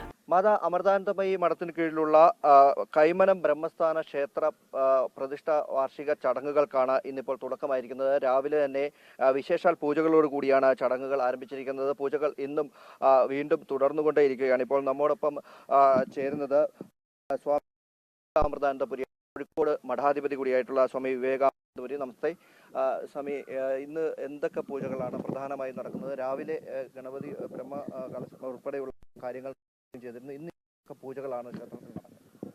നമസ്കാരം, എല്ലാവർക്കും നമസ്കാരം. ഇന്നിവിടെ ഈ തിരുവനന്തപുരം കൈമനം ബ്രഹ്മസ്ഥാനത്തിലെ പ്രതിഷ്ഠാ വാർഷികത്തോടനുബന്ധിച്ച് രാവിലെ മുതലുള്ള പരിപാടികൾ ആരംഭിച്ചു കഴിഞ്ഞു. ബ്രഹ്മകലശത്തോടു കൂടിയാണ് ആരംഭിച്ചത്. ഏതായാലും ഹോമം അങ്ങനെയുള്ള പൂജകൾ നടന്നു. ഇനിയിപ്പോൾ അടുത്തത് രാഹുദോഷ നിവാരണ പൂജയാണ് ഇവിടെ നടന്നുകൊണ്ടിരിക്കുകയാണ് ഇപ്പോൾ. അതിനുശേഷം നാളെയാണ് ശനിദോഷ നിവാരണ പൂജ. അത് മെയിനായിട്ടുള്ള ഒരു പൂജ, അതും വലിയ പ്രാധാന്യം കൽപ്പിച്ചു കൊടുക്കുന്നുണ്ട്. അതുപോലെ ഇതിന് ശേഷമുള്ള പരിപാടികൾ എന്ന് പറഞ്ഞാൽ പ്രഭാഷണങ്ങളും ഭജനകളുണ്ടാവും. അതിനുശേഷം വീണ്ടും സത്സംഗങ്ങൾ വൈകുന്നേരം ഉണ്ടാവും. ചൊവ്വാദോഷ നിവാരണ പൂജ ഉണ്ടാവും. അമ്മ പ്രധാനമായിട്ട് ഈ പൂജകൾക്കൊക്കെ വലിയ പ്രാധാന്യം കൊടുത്തിട്ടുണ്ട്, പ്രത്യേകിച്ച് ബ്രഹ്മസ്ഥാനത്ത്.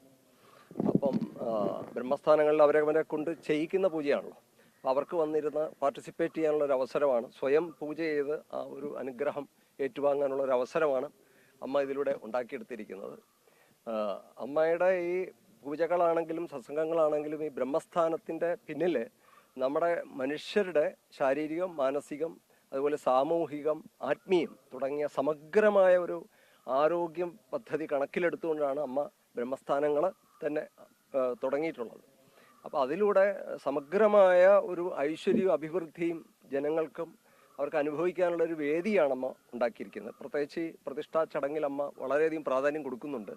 മറ്റ് ക്ഷേത്രങ്ങളിലൊക്കെ അങ്ങനെയല്ല. ക്ഷേത്രങ്ങളിൽ പലപ്പോഴും ഈ സ്വയം ചെയ്യുന്ന പൂജകൾക്ക് അത്ര പ്രാധാന്യം കാണുന്നില്ല. അവിടെ ശാന്തിക്കാരായിരിക്കും നമ്മുടെ, പ്രത്യേകിച്ച് ഈ കേരളത്തിൽ ചെയ്യുന്നത്. പക്ഷെ അമ്മ ഇവിടെ അങ്ങനെയല്ല.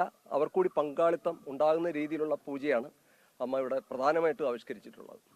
ഏതായാലും വളരെ സന്തോഷമുണ്ട്. ഈ ഒരു ദിവസത്തെ ഈ പരിപാടി നല്ല രീതിയിൽ നടക്കുന്നു എന്നുള്ളതിൽ വലിയ സന്തോഷമുണ്ട് തന്നെയാണ്. ഇനി ഇവിടെ ഇപ്പോൾ തുടർന്നുകൊണ്ടിരിക്കുന്നത് ശനി ദോഷ നിവാരണ പൂജ ഉൾപ്പെടെ ഉള്ള കാര്യങ്ങളാണ് ഇവിടെ തുടർന്നുകൊണ്ടിരിക്കുന്നത്. ഒപ്പം തന്നെ രാഹു ദോഷ നിവാരണ പൂജയാണ് ഇപ്പോൾ നടന്നുകൊണ്ടിരിക്കുന്നത്. അതിനുശേഷം 10 മണിയോടുകൂടി സ്വാമി വിവേകാമൃതാനന്ദപുരിയുടെ സത്സംഗവും ഭജനയും ഉണ്ടാകും. ഒപ്പം തന്നെ 2 മണിക്ക് ഭഗവത് നാമ സംഗീത ആർച്ചന, 4:30 ശനിദോഷ ശാന്തി പൂജ നടക്കുക. അതുപോലെ നാളെയും പ്രത്യേക പൂജകൾ ക്ഷേത്രത്തിൽ നടക്കുന്നുണ്ട്. അതിനോടനുബന്ധിച്ച് ആളുകൾക്ക് നേരിട്ട്, നേരത്തെ സ്വാമിജി സൂചിപ്പിച്ചതുപോലെ തന്നെ ആളുകൾക്ക് നേരിട്ട് പങ്കെടുത്തുകൊണ്ട് അനുഗ്രഹം നേടുന്നതിനുള്ള ഒരു സാഹചര്യമാണ് ഇവിടെ ഒരുക്കിയിരിക്കുന്നത്. അത്തരം പൂജകൾക്കുമാണ് അമ്മ നേതൃത്വം നൽകുന്നത് എന്നാണ് സ്വാമിജി വ്യക്തമാക്കുന്നത്. ഇന്നും നാളെയുമായാണ് വാർഷികാഘോഷ പരിപാടികൾ ഈ ആശ്രമത്തിൽ നടക്കുന്നത്. തിരുവനന്തപുരം കൈമനം മാതാമൃതാനന്ദമയി മഠം ബ്രഹ്മസ്ഥാന ക്ഷേത്രത്തിലെ പ്രതിഷ്ഠാ വാർഷികാഘോഷങ്ങൾക്ക് തുടക്കമായിരിക്കുകയാണ്. ഇനി കായിക വാർത്തകൾ നോക്കാം.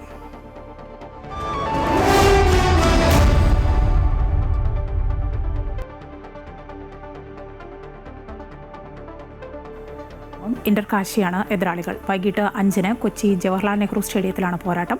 മുൻ മത്സരങ്ങളിലെ പിഴവുകൾ തിരുത്തി ടീം വിജയ വഴിയിലെത്തുമെന്ന് ബ്ലാസ്റ്റേഴ്സ് പരിശീലകൻ ഡേവിഡ് കറ്റാല പറഞ്ഞു. അതേസമയം പരിക്കിന്റെ പിടിയിലുള്ള ഗോൾ കീപ്പർ സച്ചിൻ സുരേഷ് ഇന്ന് കളിക്കുന്ന കാര്യത്തിൽ തീരുമാനമായിട്ടില്ല. പുതുതായി ടീമിലെത്തിയ സ്കോട്ടിഷ് മുന്നേറ്റക്കാരൻ ജെയ്സ് കിറ്റൻഖോ അരങ്ങേറും. 2 കളിയും തോറ്റ് പട്ടികയിൽ 11-ാം സ്ഥാനത്താണ് ബ്ലാസ്റ്റേഴ്സ്. 2020 ലോകകപ്പിലെ നിർണായക സൂപ്പർ 8 മത്സരത്തിൽ പാകിസ്ഥാൻ ഇന്ന് ശ്രീലങ്കയെ നേരിടും. ഗ്രൂപ്പ് 2-ൽ നിന്ന് ഗ്രൂപ്പ് ചാമ്പ്യന്മാരായി ഇംഗ്ലണ്ട് സെമി ഉറപ്പിച്ചപ്പോൾ 2-ാം സ്ഥാനക്കാരായി സെമിയിലെത്താൻ പാകിസ്ഥാനും ന്യൂസിലാൻഡും തമ്മിലാണ് പ്രധാന മത്സരം.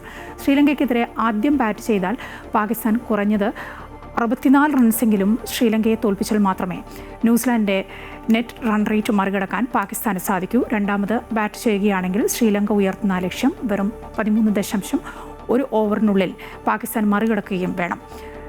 ശ്രീലങ്കയ്ക്കെതിരെ പാകിസ്ഥാൻ പരാജയപ്പെടുകയോ ചെറിയ മാർജിനിൽ ജയിക്കുകയോ ചെയ്താലും ഗ്രൂപ്പിലെ 2-ാം സ്ഥാനക്കാരായി ന്യൂസിലാൻഡ് സെമിയിലേക്ക് കടക്കും.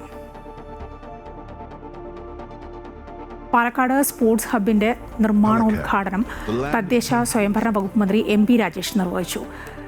ശ്രീ ചാത്തൻകുളങ്ങര ഭഗവതി ദേവസ്വം ട്രസ്റ്റിന്റെ ഭൂമിയിൽ കേരള ക്രിക്കറ്റ് അസോസിയേഷനാണ് സ്പോർട്സ് ഹബ്ബ് ഒരുക്കുന്നത്. സ്റ്റേഡിയം യാഥാർത്ഥ്യമാകുന്നതോടെ ജില്ലയുടെ മുഖച്ഛായ മാറുമെന്ന് മന്ത്രി പറഞ്ഞു. ഗ്രൗണ്ട് ഉൾപ്പെടുന്ന ആദ്യഘട്ടം 1.5 വർഷത്തിനുള്ളിൽ പൂർത്തിയാക്കുമെന്ന് ചടങ്ങിൽ അധ്യക്ഷത വഹിച്ച KCA president advocate Sreejith P Nair അറിയിച്ചു. 30 കോടി രൂപ ചെലവ് പ്രതീക്ഷിക്കുന്ന ഈ ബൃഹത് കായിക പദ്ധതിയിൽ 2 ക്രിക്കറ്റ് ഗ്രൗണ്ടുകൾ, ഫ്ലഡ് ലൈറ്റ് സൗകര്യം, ക്ലബ് ഹൗസ്, നീന്തൽക്കുളം, ബാസ്കറ്റ്ബോൾ, ഫുട്ബോൾ മൈതാനങ്ങൾ എന്നിവയുൾപ്പെടെയുള്ള വിപുലമായ സൗകര്യങ്ങളുണ്ടാകും. 33 വർഷത്തെ ലീസ് കരാർ അടിസ്ഥാനത്തിലാണ് KCA ഭൂമി ഏറ്റെടുത്തിരിക്കുന്നത്. ചടങ്ങിൽ ചാത്തൻകുളങ്ങര ഭഗവതി ക്ഷേത്രം ട്രസ്റ്റ് ഭാരവാഹികളെയും പാലക്കാട് ക്രിക്കറ്റ് അസോസിയേഷൻ മുൻ ഭാരവാഹികളെയും ആദരിച്ചു.